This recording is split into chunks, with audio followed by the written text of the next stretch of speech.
Moderni galeriji smo v začetku leta odprli pregledno razstavo Andraža Šalamuna, našega slikarja, slovenskega slikarja, ki je bistveno zaznamoval svojim delom, svojim ustvarjalnim opusom zadnjih, lahko rečemo, 40-50 let kar strnjeno, brez premora ustvarja. Seveda je poznan kot slikar in v tem mediju tudi gotovo zelo uspešen slikar, vendar je začel, bomo rekli, drugje. Pravzaprav je umetnost vstopil iz drugega polja. To se pravi, kot prvo ni študiral umetnosti, ni študiral slikarstva na akademiji, kar je popolnoma pravzaprav nebistveno, vendar je vseeno podatek, ki se ponavlja v njegovih biografijah. In pristopil seveda takrat ob zgledu starejšega brata Tomaža Šalamuna k takrat najbolj intrigantni, najbolj radikalni konceptualni skupini oziroma gibanju Oho v Ljubljani v poznih 60-ih letih.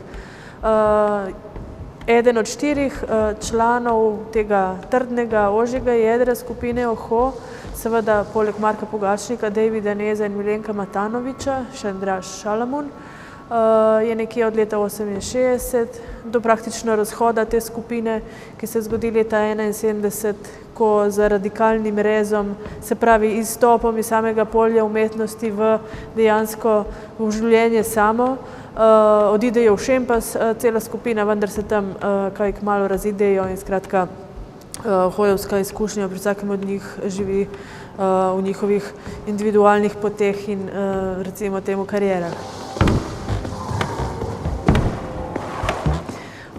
No, Andraž Šalamun začenja pri Ohoju, kot rečeno.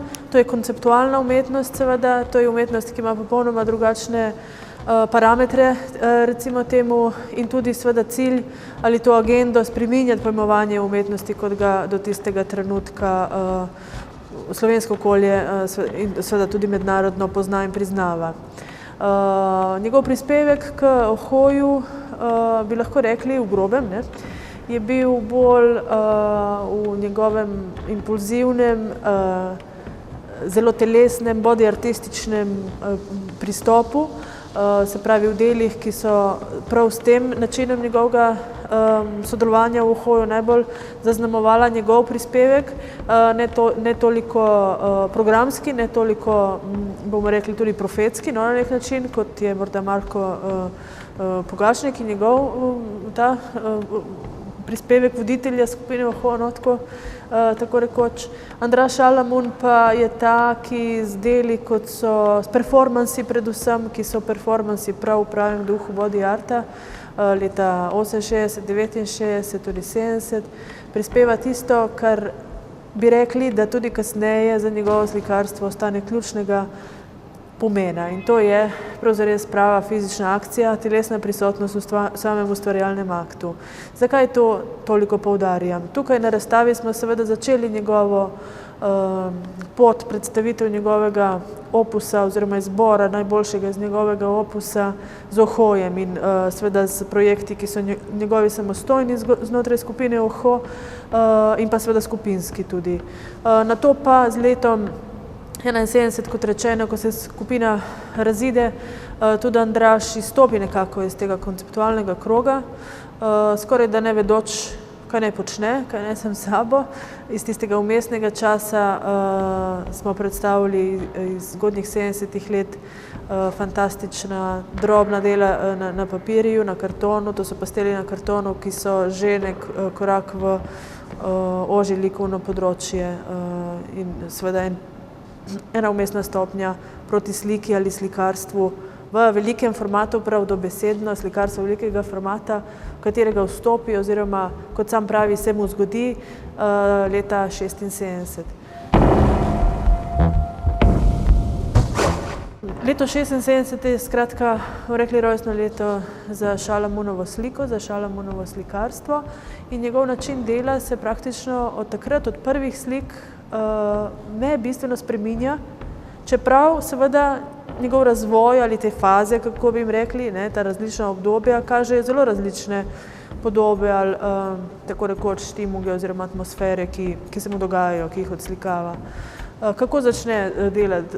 Tako da juto negrundirano, neobdelano, nič pripravljeno, razgrne po tleh svojega ateljeja v Kopru, kjer je že stalno zadnjih 40 let, razgrne po tleh, skratka, jo pribije, pritrdi žeblji v pod in slika. Slika pravzaprav na začetku tudi brez orodja, brez čopičev, s polivanjem barve, s tem, da z razredčenim akrilom ustvarja take mehke oblakaste forme, ki se mu razlivajo po tej juti, ki prepušča skratka ta pigment, barvo skozi in nastajajo te skoraj da vesoljske krajine, bi lahko rekli, vesoljski pejsaži in k tem vesoljskim ali nadrealnim krajinam se v njegovem slikarstvu pravzaprav kar naprej vračamo. To so prva dela, ki se potem, bomo rekli, stopnjujejo skoraj proti koncu 70. let oziroma v 80. letu z bolj tako energično akcijo v smislu pravega drippinga ali action paintinga, ki je samo dejansko, ki ni kopija seveda Jacksona Pollocka, na primer, čeprav je ena od slik imenitnih večjih formatov, ki jo imamo tu na razstavi, prav Pollockovska, tako brez slabšalnega podtona plagiata ali kaj, ne. To je skratka njegova raziskava medija, ki ga pripelje tudi v to, bomo rekli, energično, skoraj da skrajnost leta 80.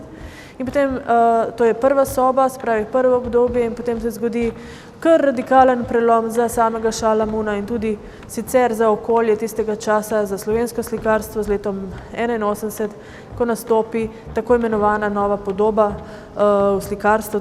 To je reakcija na postkonceptualno izkušnjo primarnega, fundamentalnega slikarstva, analitičnega slikarstva, ki je obremenjeno, zelo obremenjeno v smislu teorije likovne ali slikarske ali celo slikovne teorije, ki omejuje pravzaprav polje slikarskega dela na nek zelo ozek prostor analitične abstrakcije. No, Šalamun seveda temu že od začetka s temi prvimi oblakastimi, tako rekoč, slikami temu gibanju oziroma tej tendenci ni pripadal, čeprav to ne pomeni, da je bil neveden ali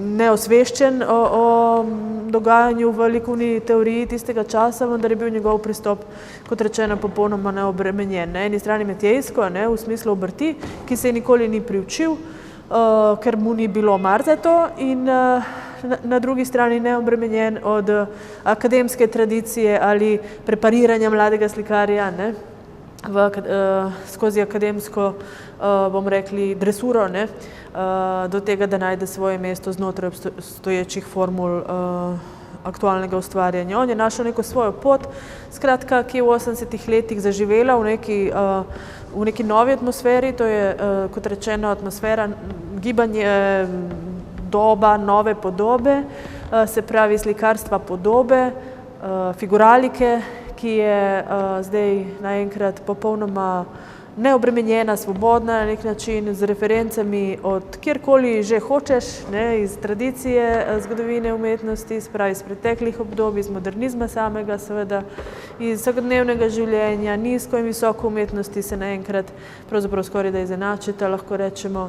Skratka, ta figuralika je neko neomejeno polje imaginacije, ki je dostopno slikarju brez slabe vesti, tako po domače povedano. Slabe vesti v smislu, kaj je v slikarstvu mogoče in relevantno odslikavati. Skratka, en tak, bomo rekli skoraj da poznomodernistični oziroma postmodernistični, jasno, če jemljemo to oznako za neko že zaključeno dogajanje umetnosti, postmodernistična reakcija na skrajne razvojne stopnje analitičnega ali primarnega slikarstva, ki je seveda podobo oziroma figuraliko popolnoma preziralo in črtilo.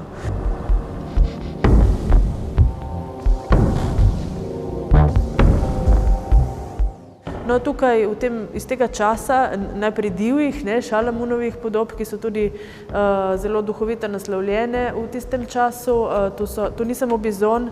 Bizon je eden od tistih, ki bomo rekli vso to živalsko, če hočemo, farmo Šalamunovo preživel v seriji zelo uspešnih slik v sredini 80. let, ampak na začetku je tu še kopica drugih kreatur, ki jih prav zabavno naslavlja.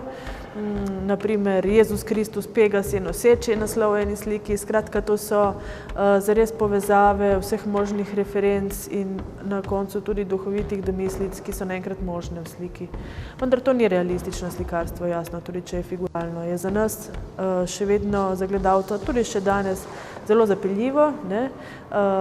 Zelo čutno, zelo tudi simbolno dopušča vsakršno interpretacijo gledalcu, ne? Zato so tudi ta serija potem kasnejših bizonov iz sredine 80-ih let tako zelo uspešna pri njem in bizoni so seveda poleg tega, da so jasno taka zelo impozantna živalska figura moči in svobode, recimo, so jih interpretirali na vse mogoče načine in bi rekla, da so pravzaprav vse te interpretacije legitimne lahko v enaki meri, seveda od bizonov iz prvih jamskih slikarij, Altamire ali Leskoja, skratka mesta rojstva slikarstva, če tako rečemo, do bizonov kot simbola ameriškega osvajanja divjega zahoda, tako so jih namreč menda dojemali v Ameriki, kjer je v tistem času predvsem z angažmajem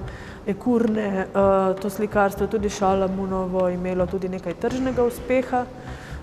Skratka, bizoni so ena taka verjetno ikonična faza Šalamunovega opusa, ki je najbrž najbolj poznana tudi najširši publiki.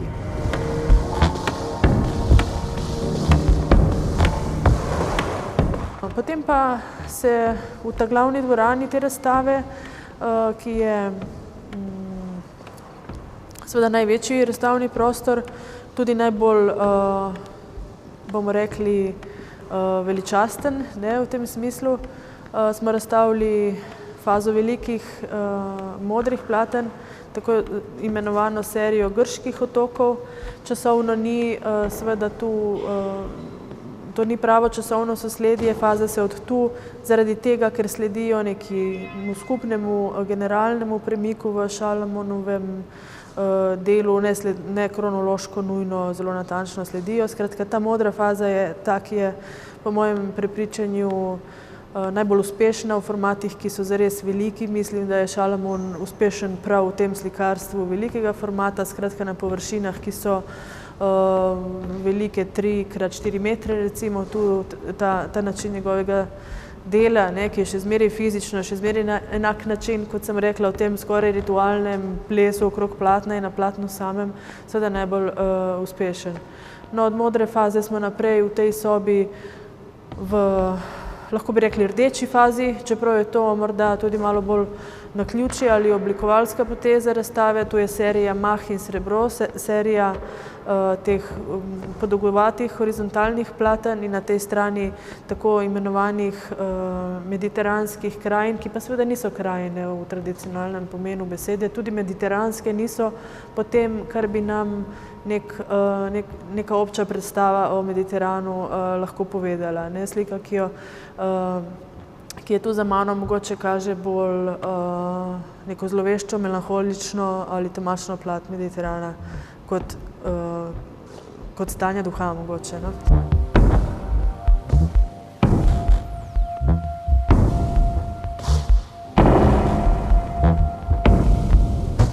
V zadnji sobi je potem še zadnje obdobje Šalamunovega slikarstva, čeprav ustvarja še danes. Zadnje slike so izpred 2 let iz razstave v Bežigrajski galeriji. Tu je več serij, ki si sledijo po osnovnih motivih, Benetke, sonca oziroma lune, ciprese, slike, ki so triptih in diptih in v nekaterih primerih tudi sežejo v prostor, se pravi del slike ali spodnjo polovico, se pravi kvadriptih, ne, spodnjo polovico raztegne tudi v sam prostor, brez kakšne, bi rekla, prevelike konceptualne ideje, ki bi bila za tako potezo, temveč mislim, da gre bolj za to, da se to barvno žarenje, ki je tipično za Šalamunova platna, na ta način tudi fizično raztegne v prostor. Tako skratka do zadnjih del v Šalamunovem opusu, ki še vedno ohranjajo to, kot rečeno, ta velik zamah in velik format, ne, v njegovem v njegovem delu, ki pa morda z zadnjimi deli vendarle kažejo neko počasno umirjanje, ne, slikarske geste, tudi temperamenta, ki je bil v najboljših vrhuncih, ne, v najboljših časih Šalamunovega opusa zares silovit in vulkanski.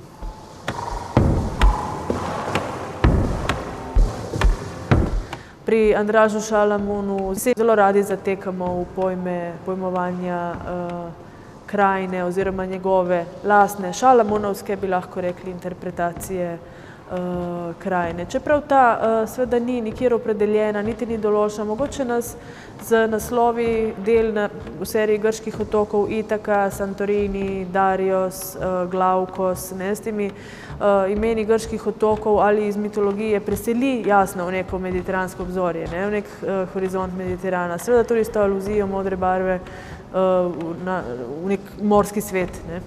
Vendarle je to bolj stvar, bi rekla, gledalca ali tega, ki interpretira, ne. Lepota je v očeh tega, ki gleda, ne. Se pravi, če vidimo krajino v teh slikah, jo želimo videti. Skratka, to so dela, ki so za interpretacijo silno odprta, hkrati pa v svoji senzibilnosti, ne, v tej subtilni izpeljavi, tudi barvni predvsem, saj barva je vendarle glavni, bomo rekli, glavno orodje, ne, glavni izrazno sredstvo Šalamuna, vendarle na tak pretanjen način nagovarja v nas nekaj, kar nas sili k razmišljanju o sublimnem v okviru krajine, ne. Zato mislim, da se Šalamuna zlahka in najlažje, morda tudi najbolj prepričljivo povezuje s pojmom krajine, vendar v neki popolnoma njegovi lastni avtopoetični refleksiji ali realizaciji, no,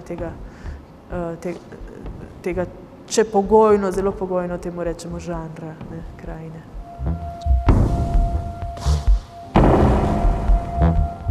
Velik format je za Andraža Šalamuna njegova izbira, morda niti ni zavezna, čeprav verjetno je, bi rekla, tako si predstavljam zaradi načina njegovega dela, ne, zaradi tega, ker zares uporablja platno kot prizorišče nekega ritualnega dogajanja, v najboljšem pomenu besede, ne, to zbiranje, tako tudi govori o slikanju, ne, zbira koncentracijo, se vrti okrog platna kot mačka okrog vrele kaše, ne, in potem, ko nastopi tisti moment popolne koncentracije ali vrhunca, občutenja, ne, plane na platno, ki jasno za en tak telesni angažma mora biti dovolj veliko in le takšno tudi ima pravi učinek potem tudi na gledalca. Gledamo ga s celim telesom, tako kot ga on ustvarja, ne, skratka, to je ena emanacija barve, sijanje barve, žarenje barve, no, v svoje okolje, ki zajema gledalca s celim telesom. To pomeni tudi praktično, da moramo te slike gledati z dovoljšnje oddaljenosti, ne, z distance, ki nam seveda spojijo vse te barvne nijanse, detajle, ki se seveda v seriji slik, ki so lahko neskončno velike. Andraž Šalamun je silno produktiven slikar, ne, njegove serije imajo lahko več 10 različic, ne, ampak znotraj teh različic posamičnih detajlov je v vsaki novi sliki so nove premene, no, skratka, vsaka slika je, tudi če spada v serijo ali je zgleda ista kot prejšnja, ni ista, ne. Se pravi, ni enaka, je ista in ni enaka, ne, v mnogoterih detajlih. Skratka, to je njegovo prizorišče dela, tako prav prizorišče dela, no, tako bi rekli, kot neko prizorišče, seveda ne nujno boja, ne, lahko tudi seveda jasno ustvarjalne inspiracije, ki nastaja, ki se mu dogaja v slikah, ki nekatere seveda tudi ne uspejo, ne, in tako te slike doživljamo. V bistvu z uživetjem, ne, na nek starinski, skorajda danes, skorajda anahronističen način, s čutnim, prav tudi emocionalnim, seveda, zakaj ne, uživetjem v sliko samo, ne, s pomočjo, jasno, tu bi rekla, da je en od glavnih značilnosti in karakteristik njegovega slikarstva prav format, ne, velikost tega formata. Seveda poznamo dela tudi njegova, ne, ki jih je bolj verjetno zaradi komercialnih razlogov izvajal v manjših formatih, ki niso tako uspešna, ki nimajo te moči, ki te enostavno ne morejo tako zelo preplaviti, ne, kot te ogromne slike iz najboljših Šalamunovih časov.